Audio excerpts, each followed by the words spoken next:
Oke, sekarang kita lanjut kepada subbab,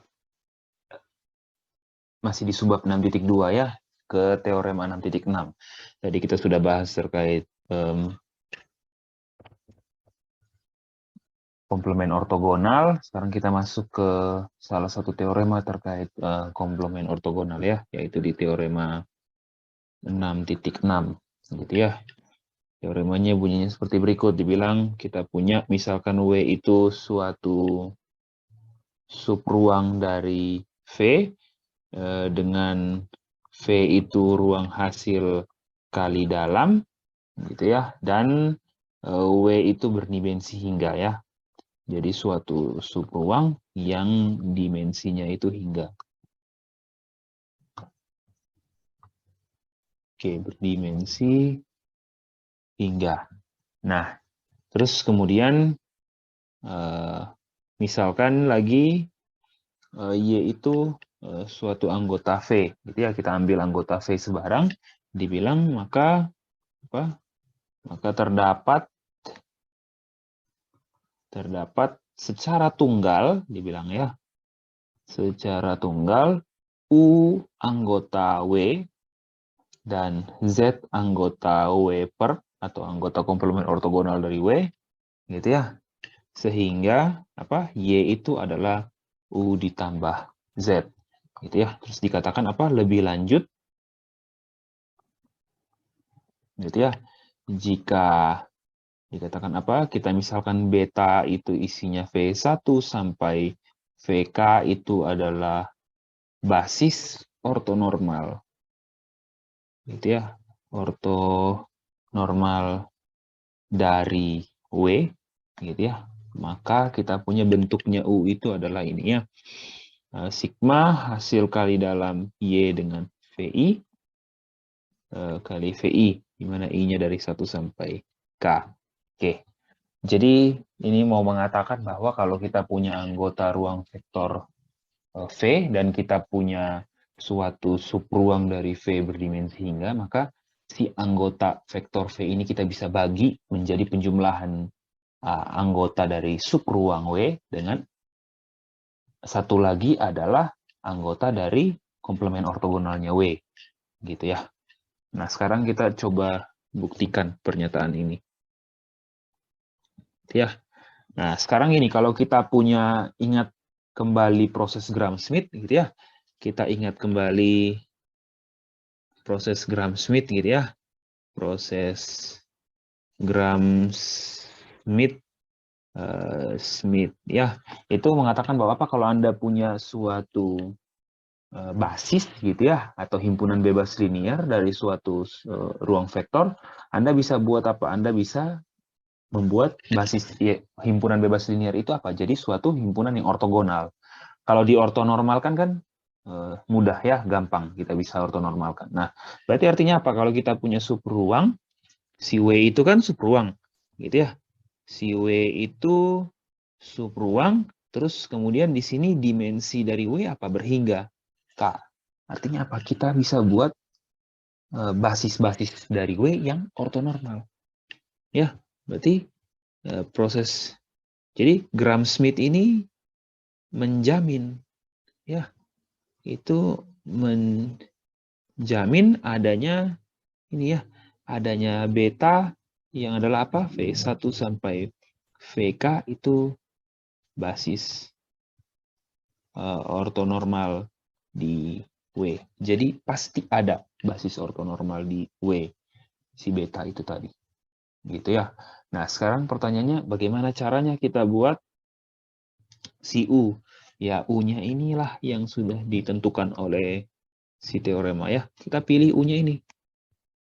Ya, pilih U-nya adalah apa? Ya, sigma dari hasil kali dalam Y dengan V1, VI dikali VI. Itu ya, di mana I1 sampai K. Ingat hasil kali dalam Y dengan VI itu nilainya anggota lapangan. Jadi ini apa? U-nya adalah kombinasi linear dari anggota V1 sampai VK dengan koefisien dari masing-masing VI-nya apa? Hasil kali dalam Y dengan VI. Tidak masalah. Ya, di sini kita tahu apa? Jelas bahwa si U itu anggota dari subruang W. Gitu ya. Nah, sekarang kita mau cari si Z-nya yang seperti apa.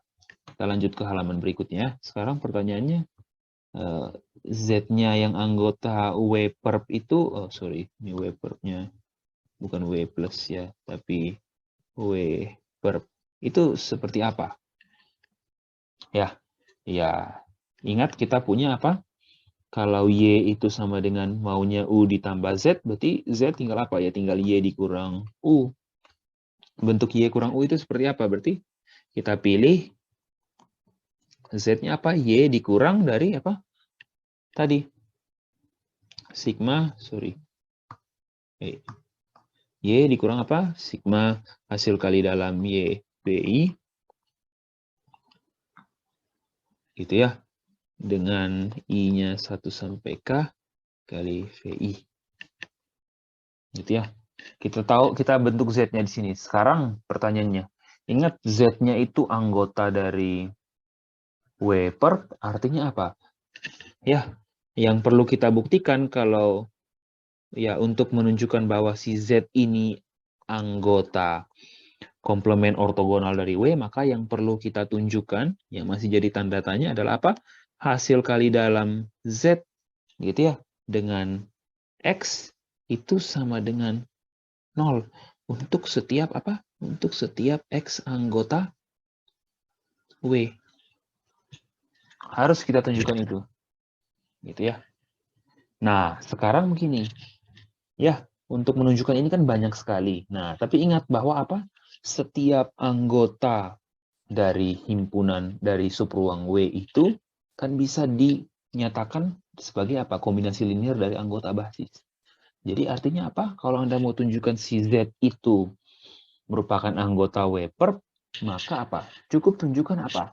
Anda cukup tunjukkan apa? Cukup tunjukkan apa? Hasil kali dalam Z dengan setiap anggota basis dari W, yaitu VI, itu 0.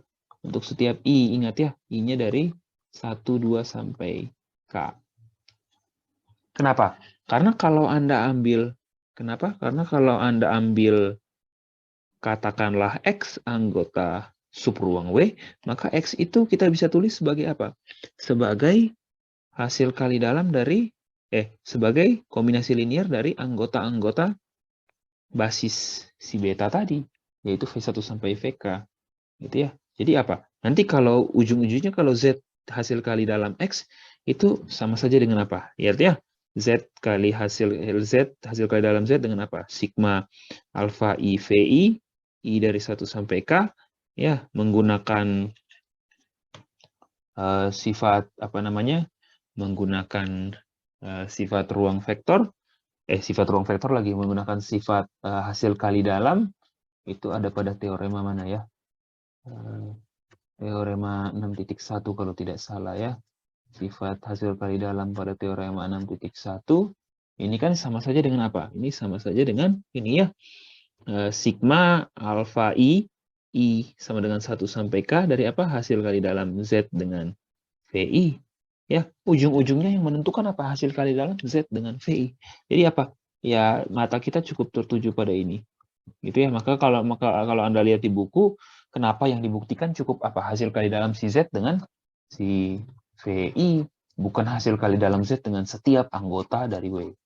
Gitu ya, kita manfaatkan keunikan basis. Ya, itu Anda jangan sampai lupa ya. Jadi, ingat teori-teori sebelumnya digunakan. Nah, sekarang perhatikan. Kita mau tunjukkan hasil kali dalam Z dengan VI itu sama dengan 0. Kita coba di sini ya. Hasil kali dalam Z dengan VI itu sama dengan apa? Z-nya tadi apa? Berarti apa? Y dikurang sigma dari apa? Hasil kali dalam Y, VI dikali VI. I-nya 1 sampai K. Ini dikasih kali dalam dengan VI. Berarti ya, ini kan sama dengan apa? Hasil kali dalam Y dengan VI dikurang. Oh, oke. Di sini ininya juga I. Yang ini juga I. Oke, ini saya ganti saja ya. Hasil kali dalam Z dengan VJ. Ini kita pakai J saja ya. Supaya tidak kebingungan. Ini J dikurang. Lihat ya. Ini jadinya apa? sigma I sama dengan 1 sampai K, gitu ya. Hasil kali dalam Y dengan VI, terus dikali apa? Hasil kali dalam VI dengan VI, VI dengan VJ. Sorry. Ya, kita tahu hasil kali dalam VI dengan VJ itu 0, kalau I dan J-nya tidak satu indeks. Ingat ini basis ortonormal ya. Dan kalau nilainya akan 1 kalau indeksnya sama. Berarti kita punya ini hasil kali dalam Y dengan VJ. Artinya apa? Ini akan 1. Ini akan 1, yang ini akan 1 kalau I-nya sama dengan J. Berarti apa? Kalau ketika I sama dengan J, berarti kita punya hasil kali dalam Y dengan VJ. Ini hasil kali dalam VJ dengan VJ. Hasil kali dalam VJ dengan VJ jelas 1. Jadi kita tinggal tersisa apa? Hasil kali dalam Y dengan VJ dikurang hasil kali dalam Y dengan VJ. Ya, ini jelas 0. Berarti kesimpulannya apa? Z anggota W per. Berarti kita sudah punya, terus U-nya juga kita sudah punya, anggota W. Gitu ya. Sehingga apa? Y itu sama dengan U ditambah Z. Nah, sekarang ingat tadi dibilang apa? U dan Z-nya itu unik. Tunggal. Berarti sekarang jangan lupa ya. Selanjutnya yang kita perlu tunjukkan adalah gitu ya, keunikan atau ketunggalan ya, atau ketunggalan dari Z dan U. Ya. Lagi-lagi cara buktikannya bagaimana? Ya, kita misalkan Y itu sama dengan U ditambah Z dan gitu ya. Y itu juga sama dengan U aksen ditambah Z aksen. Gitu ya. Dengan apa? Dengan U dan U aksen itu anggota W, Z dan Z aksen itu anggota W per. Nah, kita akan tunjukkan kalau ternyata U itu sama saja dengan U aksen dan Z itu sama saja dengan Z aksen. Berarti kita punya apa? U ditambah Z sama dengan U aksen ditambah Z aksen. Jadi kita punya apa? U dikurang U aksen sama dengan Z dikurang Z aksen. Ingat, U dan U aksen anggota W. W itu adalah suatu subruang, maka apa? Hasil pengurangannya itu juga apa? Anggota W. Itu ya. Bagaimana dengan W perp ya? W perp itu juga, nah ini menjadi tugas untuk Anda ya. Saya tidak mau tunjukkan, Anda kerjakan. Ingat, W perp ini juga adalah apa? Suatu subruang di V. Nah, tunjukkan. Tunjukkan. Ini jadi tugas Anda. Minggu depan kita akan bahas ya.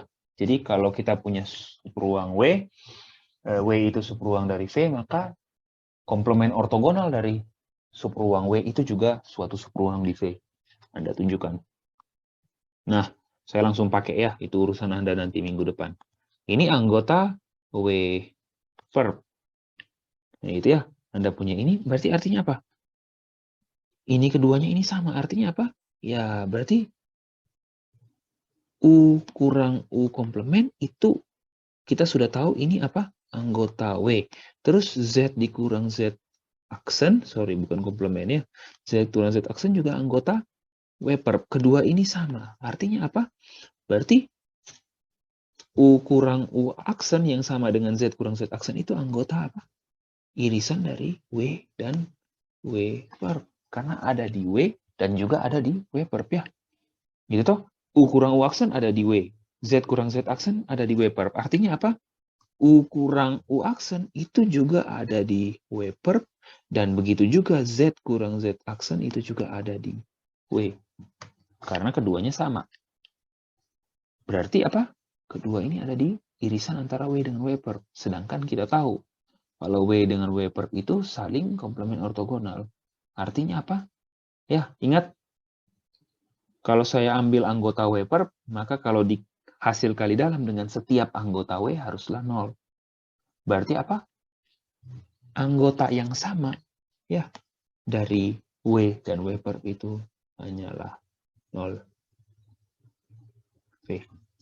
Ayo buktikannya bagaimana. Jadi kita perlu buktikan lagi ini ya. Ya, yang selanjutnya perlu dibuktikan apa?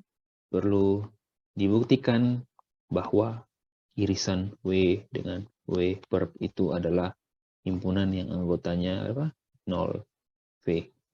Gitu ya. Pertama, kalau 0V anggota W iris W perp, ini jelas. Jelasnya kenapa? Karena W itu subruang, W perp itu juga subruang. Ingat, kalau di teorema di subbab 1.3, kalau subruang itu apa? Ada nolnya si vektor kan? Ada kesamaan. Artinya apa? 0 itu anggota W dan juga 0 dari V itu anggota W perp. Artinya himpunan yang anggota 0 subset di situ. Oke, selanjutnya yang kedua yang kita perlu tunjukkan kalau apa? Yang ini baru belum jelas ya, W diiris W perp itu subset himpunan yang anggotanya 0. Nah, kita tunjukkan ya. Ini saya coba garis nutup gitu ya. Nah, gitu sini ya. Bukti. Nah, buktinya bagaimana? Ya, berarti kita ambil sebarang X anggota apa? Irisan dari W dan W perp. Perhatikan bahwa apa? X itu anggota W dan X anggota W perp. Kalau X anggota W, ya perhatikan ya, X anggota W, akibatnya apa? Akibatnya hasil kali dalam X dengan katakanlah, saya jangan pakai Z ya, katakanlah A itu sama dengan 0 untuk setiap A anggota W perp. Artinya apa? Si X ini kalau dihasil kali dalam dengan semua anggota W perp haruslah 0. Dan apa? X-nya itu anggota W perp. Ya, X itu anggota W perp juga. Akibatnya apa? Akibatnya hasil kali dalam X dengan dirinya sendiri itu 0. Ingat, kita kembali ke teorema berapa itu? Teorema 6.1 kalau tidak salah ya. Teorema 6.1 di subbab 6.1 kalau tidak salah. Ya. Teorema kita lihat kembali. Saya lagi scroll. Ya, betul ya. Nah, menurut apa tuh? Teorema 6.1 bagian apa? Bagian D. Maka apa? X-nya sama dengan 0. Kalau X-nya sama dengan 0, akibatnya apa? Diperoleh X itu anggota himpunan yang isinya 0. Berarti kita peroleh kalau apa? W diiris W perp itu isinya 0. Subset, sorry. Dari 1 dan 2, kesimpulan besarnya apa? W diiris W perp itu sama dengan 0V. Nah, kalau W iris W perp itu hanya 0 isinya, maka apa? Ya berarti U kurang U aksen itu sama dengan Z kurang Z aksen sama dengan 0. Berarti apa? Ya U sama dengan U aksen. Gitu juga Z sama dengan Z aksen. Tunggal. Ya, maka kita peroleh apa? Sifat ketunggalannya. Gitu ya. Oke, dengan begini teorema 6.6 sudah selesai. Sekarang kita lihat akibatnya. Ya, kalau Anda perhatikan situ ada akibat dari teorema 6.6. Kita akan lanjut gitu ya. Itu ada di halaman buku halaman 350. Ya, paling bawah. Anda lihat akibatnya. Bagaimana pernyataan akibatnya seperti ini ya. Dikatakan apa? Pada notasi teorema 6.6 katanya gitu ya. Vektor U gitu ya. Vektor U yang adalah anggota W itu merupakan apa? Merupakan suatu vektor yang tunggal. Ya, vektor yang tunggal di W dengan apa? Jarak terhadap Y itu paling dekat.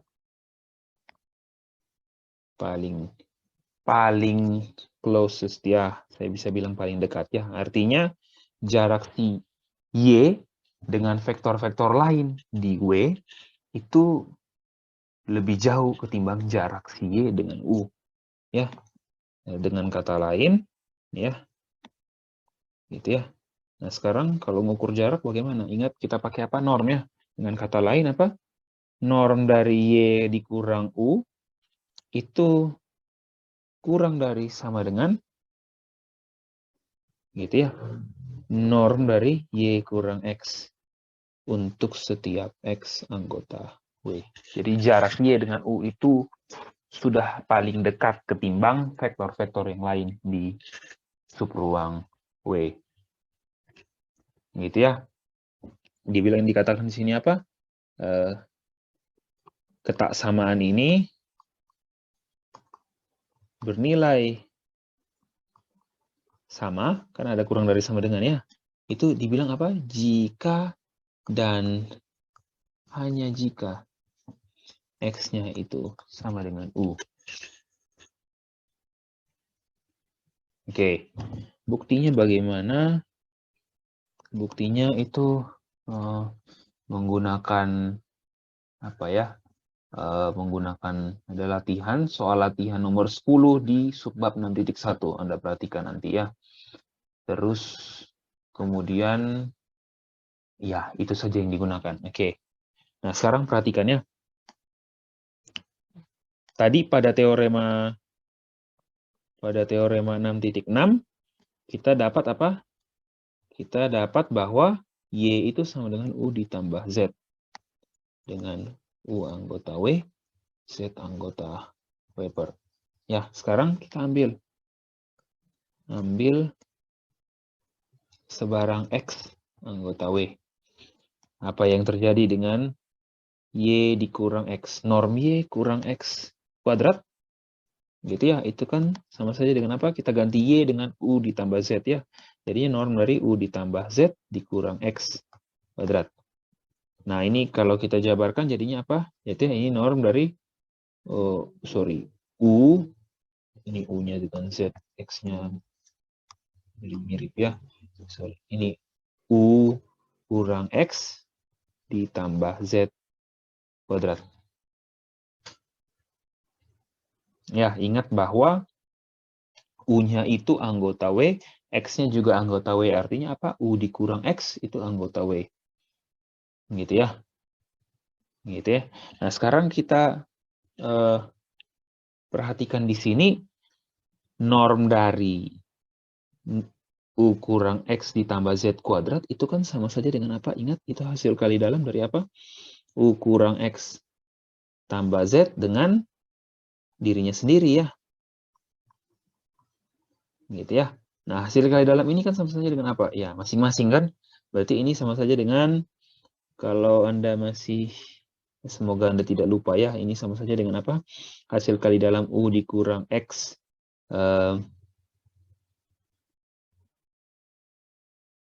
dengan U kurang X.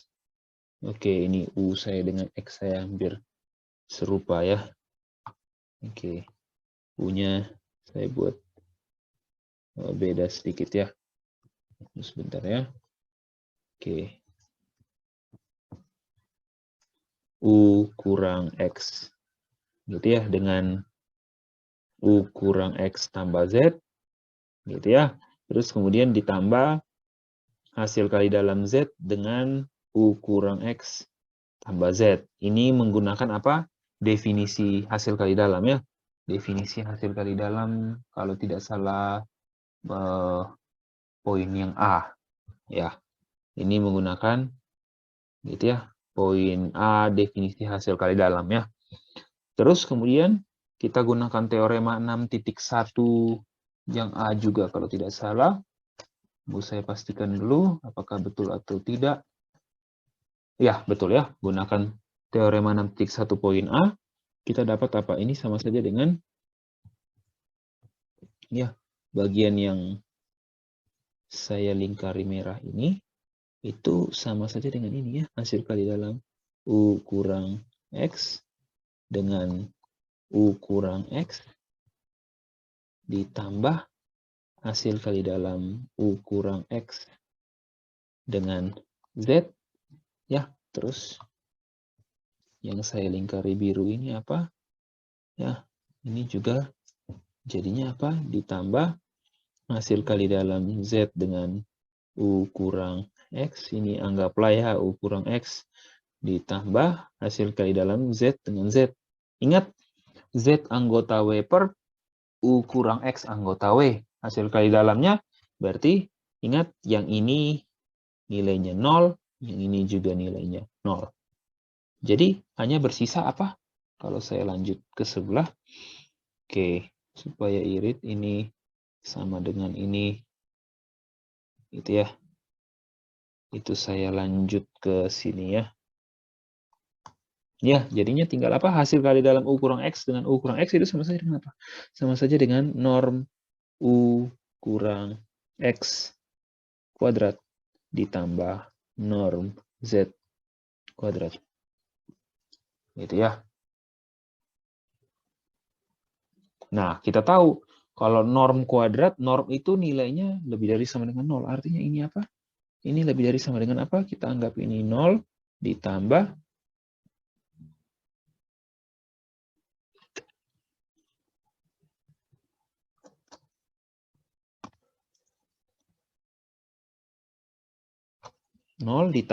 norm dari Z kuadrat. Ya, nah kita tahu Z kuadrat itu kan sama saja dengan apa? Sama saja dengan Z itu adalah Y dikurang U. Y dikurang U kuadrat. Berarti dari sini kita punya apa? Ini kalau saya bawa ini ke sini. Kita punya tadi apa? Awalnya apa? Norm dari Y kurang X kuadrat itu lebih dari sama dengan norm dari Y kurang U kuadrat. Ingat, karena norm itu nilainya tidak negatif, gitu ya, atau nilainya lebih dari sama dengan 0, maka kita punya apa? Norm dari Y kurang X itu lebih dari sama dengan norm Y kurang U. Gitu ya. Ini akan sama kalau apa? Lihat ya. Ini kan nilainya lebih dari sama dengan 0. Tapi kalau U dan X-nya sama, kita punya apa? Ini akan sama dengan 0. Gitu ya. Jadi kesamaan akan terjadi. Kesamaan akan terjadi apa? Ditentukan oleh ini. Ditentukan oleh ini ya, yang saya kasih panah, ini ya, yang saya kasih panah merah dan lingkar ini ya, ini yang menentukan. Karena apa? Norm kuadrat itu nilainya lebih dari sama dengan 0. Norm pun nilainya tak negatif. Gitu ya. Lihat ya. Itu yang membuat lebih dari sama dengan 0. Tapi apa ketika kita ambil X-nya sama dengan U, apa yang terjadi? Itu langsung jadi sama dengan. Dan kesamaan pun berlaku. Gitu ya. Jadi dari sini kita peroleh apa? Kesamaannya ditentukan oleh ini. Akibatnya apa? Ya, akibatnya kesamaan terjadi jikalau apa? X itu dan U sama.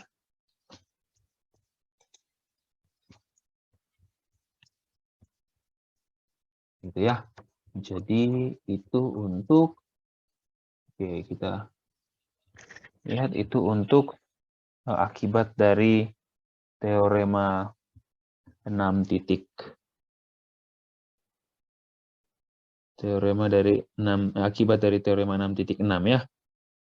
Oke, kemudian kita coba lanjut pada teorema 6.7. Oke, jadi sebelum kita lanjut ke teorema 6.7, saya coba kasih detail ya. Tadi dibilang kesamaannya itu berlaku jika dan hanya jika ya. Nah, berarti sekarang kalau jika dan hanya jika berarti ada dua yang perlu kita tunjukkan ya. Yang pertama apa? Jika kesamaan berlaku, maka U sama dengan X. Terus yang arah selanjutnya apa? Jika U sama dengan X, maka kesamaan berlaku. Tadi kenapa saya bilang otomatis? Karena dari sini ya. Tadi kan kita mulai menjabarkan apa? Norm Y kurang X. Gitu ya, kuadrat itu ujung-ujungnya kita dapat apa? Tadi kalau tidak salah kita dapat apa? Norm U kurang X kuadrat tambah norm Z kuadrat. Dan norm Z kuadrat itu sama dengan apa? Ingat, norm U kurang X kuadrat ditambah Z-nya kita bisa berubah jadi apa? Kita bisa ubah jadi norm Y kurang U kuadrat. Gitu ya. Nah, sekarang kita mau kerjakan yang ini ya. Gitu ya. Jika kesamaan berlaku berarti apa? Jika norm Y kurang X kuadrat sama dengan, tidak ada kuadratnya ya. Jika norm Y kurang X sama dengan norm Y kurang U, ya berarti akibatnya apa? Ya, kuadratnya pun sama kan? Ya, yang tidak kuadrat aja sudah sama, maka kalau di kuadrat pun pasti sama. Gitu ya. Nah, dari sini berarti kita punya apa? Dari yang atas ini, gitu ya. Ini kalau kita lanjutkan ke sini, ya. Oke, kalau kita lanjutkan ke bawah sini, apa yang kita punya? Berarti norm dari Y kurang X kuadrat kurang yang sebelah ini kita pindahkan ya. Berarti norm apa? Y kurang U kuadrat sama dengan norm U kurang X kuadrat. Ini kan 0 ya. Berarti 0 sama dengan norm U kurang X kuadrat. Ingat, norm U kurang X kuadrat itu sama dengan apa? Hasil kali dalam U kurang X dengan U kurang X. Ya, sama dengan 0. Ya, kalau hasil kali dalam U kurang X dan U kurang X itu dirinya sendiri sama dengan 0, maka ini apa? Menurut teorema 6.1, bagian apa itu? Bagian D ya, kalau tidak salah. Saya agak lupa, saya coba cek lagi ya. Itu adalah teorema 6.1 bagian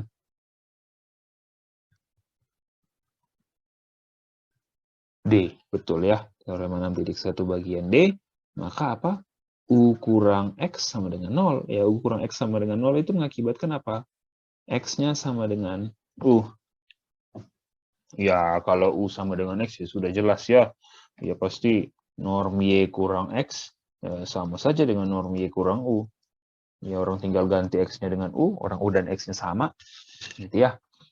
Seperti itu. Oke, dengan demikian akibatnya sudah selesai. Dan terakhir itu kita masuk pada teorema 6.7. Teorema yang terakhir pada subbab 6.2. Gitu ya. Teorema 6.7 mengatakan demikian ya. Dibilang, misalkan kita punya S itu anggotanya V1 sampai PK, itu dibilang apa? Suatu himpunan ortonormal. Oke. Himpunan ortonormal gitu ya. Pada ruang hasil kali dalam V yang berdimensi hingga.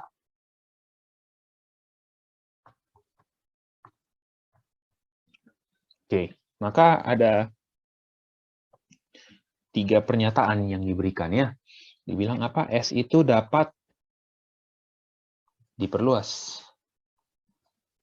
Gitu ya. Diperluas artinya apa? Ditambah anggotanya sehingga menjadi basis ortonormal bagi V. Gitu ya. Jadi dibilang apa? S itu kita bisa perluas lagi.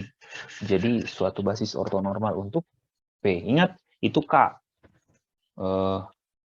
P-nya itu dimensinya N. Gitu ya. Berarti dari sini kita punya bahwa K itu kurang dari sama dengan N. Gitu ya. Oke. Nah, sekarang yang B-nya dikatakan apa? Jika W itu adalah subruang yang diperoleh dari apa? Spannya S, gitu ya. Maka dibilang apa? S1 yang isinya VK plus 1 sampai Vn. Oke, ini diperluasnya maksudnya ini ya. Nanti S saya harus tulis ya. S-nya menjadi ini. V1, V2 sampai VK, lanjut lagi ya. VK plus 1 sampai Vn. Supaya Anda nyambung apa yang saya tulis S1 ini ya. Dibilang S1 itu tadi yang ditambah ya ke S. Ya, itu dibilang apa? S1 itu adalah suatu basis ortonormal bagi W verb. Ya, atau apa? Komplement ortogonalnya si W. Dan yang ketiga, gitu ya. Jika dikatakan apa? W itu sebarang sub ruang V, maka apa? Ingat, dimensi dari V itu sama saja dengan dimensi W ditambah dimensi dari W per. Gitu ya. Oke, kita mulai dari A. Bagian A, itu kita apa? Ingat lagi ini ya. Ingat lagi teorema 1.10, yaitu apa? Tentang replacement theorem ya. Replacement theorem. Dia katakan apa? Kalau Anda punya himpunan bebas linier, gitu ya. Anda punya himpunan bebas linier, maka apa? Anda bisa perluas menjadi himpunan pembangun. Gitu ya. Anda bisa memperluas, bukan pada teorema 10 ya, tapi ke bawahnya, yaitu apa? Akibat 2 dari teorema 1.10. Dibilang apa? Himpunan yang bebas linier dapat diperluas menjadi basis. Ya, Anda lihat akibat 2 bagian C kalau tidak salah. Nah, sekarang pertanyaannya begini. Di sini kan dia bilang S-nya itu himpunan ortonormal saja. Tidak dikatakan S-nya bebas linier. Nah, tugas kedua Anda. Ya, Anda buktikan apa? Buktikan S itu yang di atas V1 sampai VK itu adalah apa? Himpunan bebas linier. Ya, Anda tunjukkan berarti ya, kalau Anda punya himpunan ortonormal, berarti himpunan itu juga bebas linier. Anda tunjukkan ya. Oke, dibilang apa? Berarti kita sudah ya, anggap ini Anda kerjakan tugas Anda. Saya akan tagih ketika kuliah minggu depan. Ya, di hari Senin. Kemudian, setelah kita sudah punya ini, berarti apa? Dari akibat 2 itu, kita bisa peroleh apa? Berarti S-nya bebas linier, maka apa? Ya, menurut akibat 2 dari teorema replacement, ya, menurut ini ya, menurut yang sudah ditulis di atas ini, maka apa? S dapat diperluas.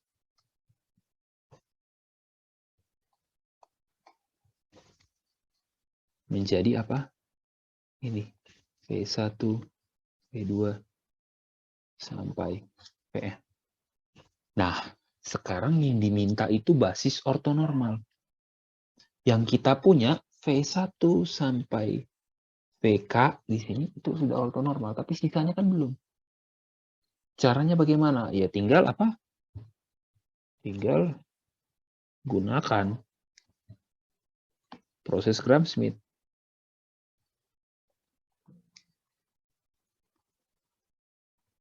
Ya, Anda tinggal gunakan proses Gram-Schmidt, maka selesai. Gitu ya, Anda dapat basis ortonormal.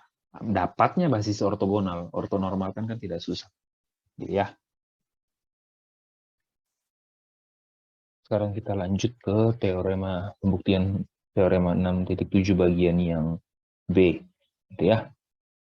Nah, sekarang kita tahu kalau ya kita sudah punya dari bagian A, gitu ya. Kalau apa? Kalau S itu bisa diperluas menjadi V1, awalnya dari VVK, ini kita bisa lanjutkan sampai ke Vn. Gitu ya, ini adalah apa? Basis ortonormal. Gitu ya. Nah, sekarang dikatakan kalau di bagian B, ternyata apa? Si V1 sampai VK plus 1 sampai Vn itu merupakan basis untuk apa? W per atau apa komplement ortogonal dari W. Itu ya dikatakan apa? Jika W itu sama dengan span dari S, gitu ya, maka dibilang apa? S1 yang isinya ini ya, VK plus 1 sampai Vn itu merupakan apa? Basis ortonormal bagi W per. Gitu ya.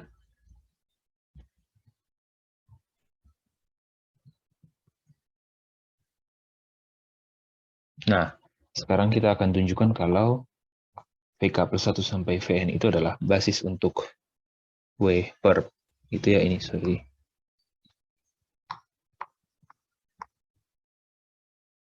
Oke, kita masuk ke buktinya ya. Nah, sekarang apa? Yang pasti kita pertama tunjukkan kalau yang pertama kita sudah tahu apa S itu ortonormal gitu ya. S itu ortonormal. Itu ya tugas yang saya berikan pada yang sudah saya berikan gitu ya, yang saya minta Anda kerjakan itu apa? Kalau S ortonormal maka apa? Maka S itu juga bebas linear. Kita sudah tahu S-nya itu bebas linear. Berarti kita tinggal tunjukkan bahwa apa? S itu merentang setiap anggota dari W per. Oke, sekarang yang mau kita ini adalah ini. Ya, perhatikan ini ya. Pandang span dari S1 dan W per. Yang mau kita buktikan apa? Kita mau buktikan bahwa span dari S1 itu sama saja dengan W per. Gitu ya. Nah, berarti yang ada dua bagian yang perlu kita tunjukkan, yaitu apa? Span dari S1 subset W per, dan yang kedua W per itu subset span S1. Gitu ya. Nah, untuk bagian span S1 subset dari W per, ini kita kerjakan yang ini dulu ya. Anda perhatikan. Bagaimana caranya? Apa? Kita ambil sebarang X anggota span S1. Kita tahu span S1 berarti apa? Isinya adalah kombinasi linear dari anggota-anggota ini. Kalau kita mau tunjukkan anggota W per, artinya apa? Ya, kita perlu tunjukkan kalau apa? X itu hasil kali dalam dengan katakanlah Y itu sama dengan 0 untuk setiap Y anggota apa? W. Nah, tapi ingat, perhatikan bahwa karena S1 itu anggotanya bebas linear, dan dia berarti apa? Span S1 itu punya basis yaitu si VK plus 1 sampai Vn. Ya, W juga punya basis yaitu apa? W itu punya basis yaitu V1 sampai VK. Ya, jadi mau menunjukkan apakah W dan span S1 itu hasil kali dalam setiap anggotanya itu 0, caranya apa? Kita tinggal perhatikan komponen utamanya, yaitu apa? Basisnya saja. Ya, tapi apa? Kita tahu kalau jelas bahwa apa? Ya, jelas bahwa apa? Ingat, oh sorry, di sini saya ringkas tulisannya ya. Ingat apa? Ini kita cukup menunjukkan apa? Menunjukkan bahwa ini ya, hasil kali VI dengan VJ itu sama dengan 0. Untuk apa? I-nya itu dari 1 sampai K, dan J dari apa? Sorry, ini saya hapus ya, terlalu ini. atas tempatnya, dan apa? J-nya dari K plus 1 sampai N. Yang mana sudah jelas ya, karena S1S itu basis ortonormal. Oke, sorry, ini S yang di sini. Ingat, S yang di sini masih S yang lama ya. V1 sampai VK ini adalah S diperluas. Gitu ya. Jadi, ingat, kita tahu kalau di S yang diperluas apa? Kalau basisnya itu ortonormal, maka apa? Hasil kali dalam antara anggota basis yang indeksnya berbeda pasti 0. Ya, ini bagian ini apa? Jelas. Ya. Karena apa? Si V1 sampai VK dan VK plus 1 sampai VN itu ortonormal. Ya. Artinya apa? Ya, berarti kita sudah punya apa? Ya, X kali Y itu sama dengan 0 untuk setiap Y anggota W. Berarti kita punya kesimpulannya apa? Kesimpulan akhirnya apa? Bahwa ya span S1 itu subset W per. Nah, yang kedua baru kita tunjukkan ya. Gitu ya. W per itu subset dari span S1. Nah, sekarang kita ambil sebarang X anggota W per. Kita tahu kalau W per itu subset dari V, gitu ya. Terus S diperluas, yang adalah V1 sampai VK, dan VK plus 1 sampai VN, itu basis V. Maka, apa? Ya kita punya berarti X itu bisa nyatakan sebagai apa? Kombinasi linear dari anggota basis di V, yaitu V1 sampai Vn ya. I-nya 1 sampai N. Tapi ingat, kalau dia basis ortonormal, maka ini indeksnya apa? Hasil kali dalam X dengan VI. Bukan indeks, sorry. Koefisiennya. Nah, sekarang, ya. X itu, nah, perhatikan. Bahwa apa? X hasil kali dalam dengan VI, itu, VK lah saya bilang ya. Itu sama dengan 0 untuk setiap apa? K-nya dari 1 sampai, aduh jangan K lagi ya. Oke, K, soalnya di situ juga K. Saya ganti J. Untuk setiap J anggota 1 sampai K. Gitu ya. Berarti akibatnya apa? Ya, X-nya itu ya awalnya kan sigma 1 sampai N ini kan kita bisa jadi 1 sampai K ditambah apa? Yang K plus 1 sampai N. Yang ininya apa? Ya ini 0. Karena apa? Hasil kali dalam X dengan indeks yang dari 1 sampai K itu 0. Jadi apa? Ini sisanya tinggal ya sigma dari hasil kali dalam X dengan PI dari I K plus 1 sampai N. Berarti kita punya X kombinasi linear dari itu. Berarti apa?